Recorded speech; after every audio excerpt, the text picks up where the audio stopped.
दुनिया में 57 से ज़्यादा इस्लामिक मुल्क हैं।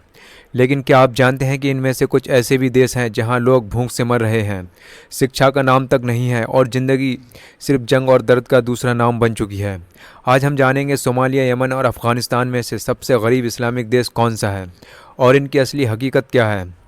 सबसे पहले बात करते हैं सोमालिया की। अफ्रीका के सींग हॉर्न ऑफ अमेरिका में बसा ये देश दुनिया का सबसे अस्थिर मुल्क माना जाता है। यहाँ पिछले 30 सालों से लगातार गृहयुद्ध और आतंकी हमले चलते आ रहे हैं। लोग महीनों तक बिना खाना खाए गुजारने पर मजबूर हैं। यूनाइटेड नेशंस की रिपोर्ट के मुताबिक सोमालिया की आधी से ज़्यादा आबादी गरीबी रेखा से नीचे है। यहाँ की औसत आमदनी सिर्फ कुछ $100 है, यानी सोमालिया दुनिया का सबसे गरीब मुल्कों की लिस्ट में सबसे ऊपर आता है।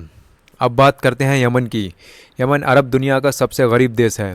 यहाँ पिछले कई सालों से सऊदी अरब और हूती विद्रोहियों के बीच जंग चल रही है।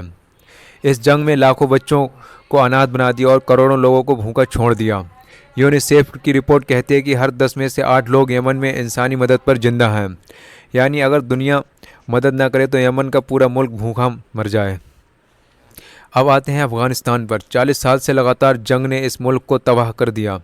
सोवियत यूनियन का हमला, फिर तालिबान का राज, फिर अमेरिका की जंग और अब दोबारा तालिबान की हुकूमत। यहाँ की 90% आबादी गरीब है। औरतों पर पाबंदियाँ, कामकाज बंद, विदेशी मदद पर रोक, ये सब हालात अफ़गानिस्तान को दुनिया का सबसे बदहाल मुल्क बना रहे हैं।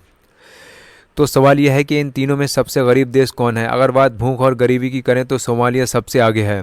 अगर बात युद्ध और इंसानी त्रासदी की करें तो यमन नंबर 1 है। और अगर बात आर्थिक तबाही और तालिबान की राज की करें तो अफ़गानिस्तान की सबसे बुरी हालात है।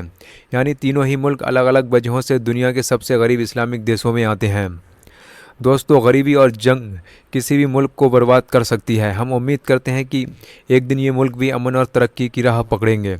अगर आपको ये वीडियो जानकारीपूर्ण लगा हो तो लाइक, शेयर और सब्सक्राइब करना मत भूलिएगा। मिलते हैं अगले वीडियो में एक और नई हकीकत के साथ।